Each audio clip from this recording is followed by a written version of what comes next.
Hello students, how are you? Hope all of you are well. Today we are here to discuss about the topic of male and female gamete on your study platform Science Wave Academy, where we inspire minds and shaping the futures, and myself Iftisha Ansari. So today's topic is structure of male and female gamete. Male and female gamete in flowering plants. Male gamete is the pollen grain, female gamete is the embryo sac. Now this is the structure of pollen grain. What is pollen grain? Pollen grain is the male gametophyte of flowering plants which develop from the microspore mother cells in the anther. I think इतना clear है, क्योंकि हम पहले पढ़ के आ चुके हैं microsporogenesis topic. उसी में हमने पढ़ा था कि माइक्रोस्पोर का फॉर्मेशन कहाँ होता है और किस सेल्स से होता है।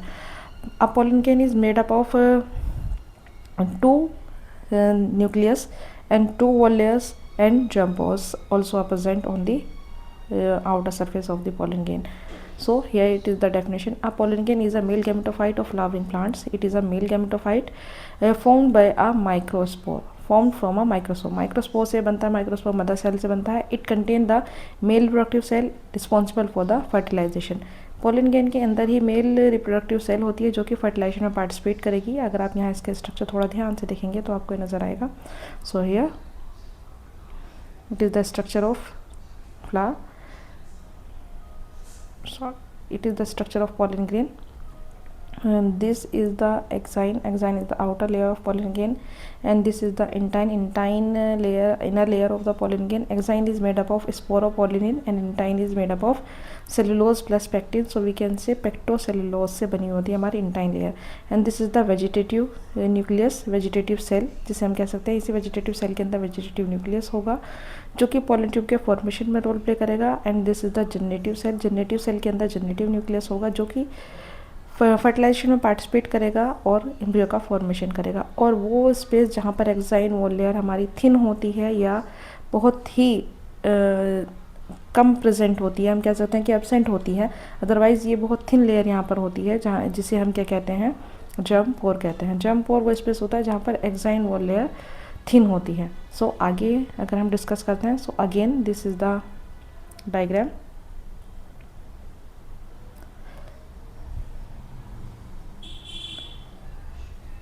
This is vegetative cell, this is male gametes. Male gamete एक एंडोस्पर्म फॉर्मेशन में रोल प्ले करेगा and second one will be participate in the zygote formation. And pollen tube का फॉर्मेशन ये यही जर्म पोर के थ्रू ही हो रहा है। जर्म पोर अभी हमने बात की है वो स्पेस जहाँ पर एक्साइन वॉल लेयर एब्सेंट या नेग्लिजिबल ही प्रेजेंट होती है। आई थिंक इतना क्लियर है। चलिए आगे चलते हैं। This is the detail structure of pollen grain. Structure of pollen grain. A typical pollen grain is spherical in shape. ये राउंड होता है शेप में। इसके पास pollen walls होंगी। First is exine. Exine thick wall होगी, मेडअप होती है sporopollenin से। स्पोरोपोलिन हाईली रेजिस्टेंट केमिकल होता है बायोलॉजिकल अर्थ में, जिसे ना तो कोई एंजाइम, ना ही कोई टेम्परेचर और ना ही कोई एसिड्स डिस्ट्रॉय कर सकते हैं। सो कोई भी एसिड, कोई केमिकल, कोई एंजाइम इसको डिस्ट्रॉय नहीं कर सकते। सो ये हाईली रेजिस्टेंट कंपाउंड होता है अर्थ के ऊपर बायोलॉजिकल वर्ल्ड में। हैज़ अपैरेटस कॉल्ड जर्म पोर, जहाँ पर एक स्पेस जहाँ पर एक्साइन एब्सेंट होगी उसे हम क्या कहेंगे, जर्म पोर कहेंगे। Now second wall layer is intine. Intine inner thin wall होती है जो कि हमारी सेलुलोज प्लस पेक्टिन की बनी होती है, जिसे हम कह सकते हैं कि हमारी पेक्टोसेलुलोज की बनी होती है। पेक्टोसेलुलोज की बनी होती है। इसी से ही पोलन ट्यूब का फॉर्मेशन होता है at the time of germination. Now cytoplasm. Cytoplasm जो सेल के अंदर का फ्लूइड प्रेजेंट होगा। Pollen grain is also a single cell and every cell contain a liquid that is cytoplasm. Cytoplasm जहाँ पर densed reserve food material present होंगे। And cell of pollen grain अगर हम यहाँ पर बात करें, यहाँ पर दो सेल्स हमारी होती है, vegetative cell and generative cell. Vegetative cell जो कि आगे चल के ट्यूब का फॉर्मेशन करेगी। वेजिटेटिव सेल जो कि आगे चल के पोलन ट्यूब का फॉर्मेशन करेगी, ये रिच इन साइटोप्लाज्म होगी। और अगर हम बात करते हैं जनरेटिव सेल ये स्मॉलर होगी साइज़ में और आगे चल के दो में डिवाइड हो जाने के बाद दो मेल गैमीट का फॉर्मेशन करेगी, जिसमें एक male gamete central nuclei of embryo sex से फ्यूज़ होकर के एंडोस्पर्म का फॉर्मेशन करेगा एंड सेकेंड मेल गैमीट हमारा एग सेल से फ्यूज़ होकर एम्ब्रियो का फॉर्मेशन करेगा। I think it is clear. Now When all the pollen grains are matured, anther will be dehiscence due to the presence of endothecium wall layer of the anther. So dehiscence of anther occur due to the endothecium layer. और ये जहाँ से pollen layer हमारी break होने start होती है उसे हम कहते हैं stomium pore. The point where endothecium break known as the stomium pore, pollen grains are released from the dehiscence after the dehiscence of the anther.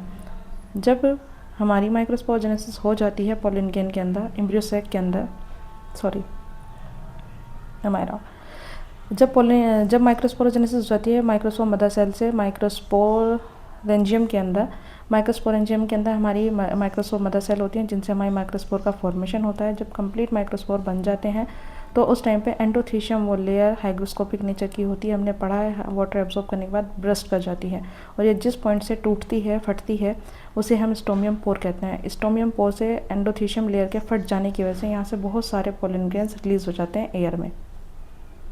Now structure of embryo sac. Embryo sac is the female gamete.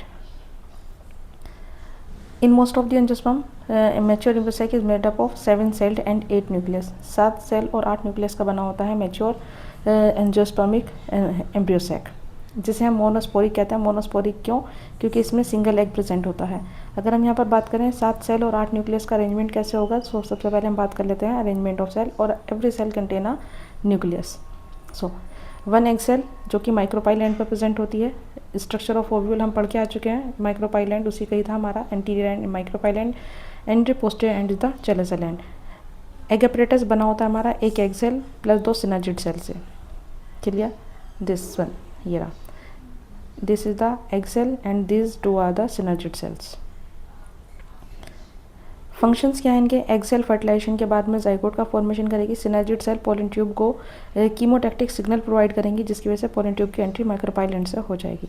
Now second central cell. Central cell it is the enlarged cell जिसमें सारे cell 7 cell और 8 जिसमें 6 cell और 8 nucleus present होते हैं. ये largest cell है हमारी एम्ब्रियो सैक की जिसके अंदर 2 पोलर न्यूक्लियाई प्रेजेंट होंगे. यही पोलर न्यूक्लियाई आगे चल के एंडोस्पर्म न्यूक्लियस का फॉर्मेशन करेंगे जिसे हम कहते हैं PEN pen, primary endosperm nucleus.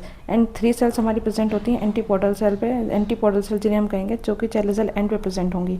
ये antipodal cells temporary nourishment provide करती हैं एम्ब्रियो सैक को. This one.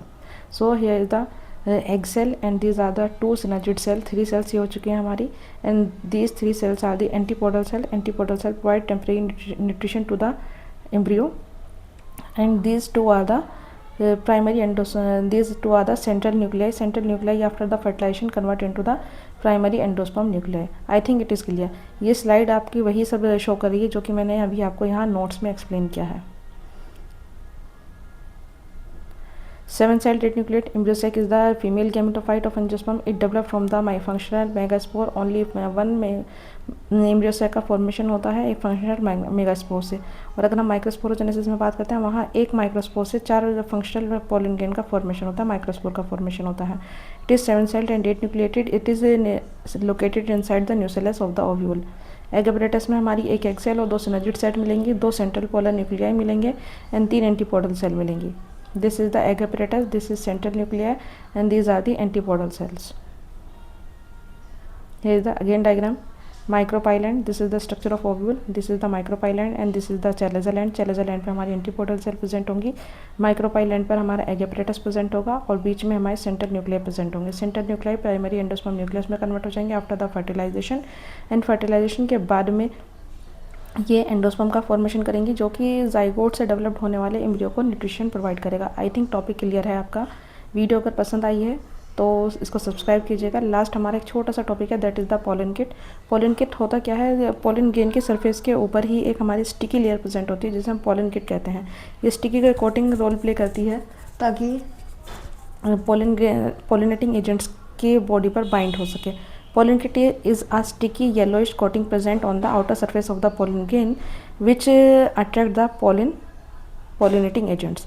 It produced by the tapetum layer of the anther. ये बनी होती है हमारी एंथर की लेयर से, एंथर की लेयर हमारी टेपेटम होती है उससे बनी होती है. अगर हम इसके कंपोजिशन की बात करें तो इसमें lipid, carotenoid, flavonoid, proteins and sugar present होते हैं और ये एक अच्छा न्यूट्रिशन सोर्स होता है जो कि हमारे एथलीट्स वगैरह लेते हैं अपनी परफॉर्मेंस को इन्हांस करने के लिए। फंक्शन ऑफ पॉलिन किट की अगर हम बात करें, इट हेल्प इन पॉलिनेशन, ये अट्रैक्ट करती है पॉलिनेटर्स को जिसकी वजह से पॉलिनेशन आसानी से हो जाएगा। यही प्रोटेक्शन प्रोवाइड करेगी हमारे पॉलिन ग्रेन को ताकि वो किसी भी कंडीशन में हमारा ड्राई ना हो सके आसानी से। यही फैसिलिटेट करती है पॉलिन फेशियल इंटरेक्शन को जहाँ पर हमारा जर्मिनेशन ऑफ पॉलिन ग्रेन होगा। आई थिंक इतने नोट्स आपके क्लियर हैं। एंड पॉलिन किट आपका एक छोटा सा टॉपिक होता है जो कि आपका 1 या 2 मार्क्स में पूछा जाता है। सो आई थिंक इतना क्लियर है। वीडियो आपको पसंद आई है तो चैनल को लाइक एंड सब्सक्राइब कीजिएगा। Thank you so much. Stay tuned with us.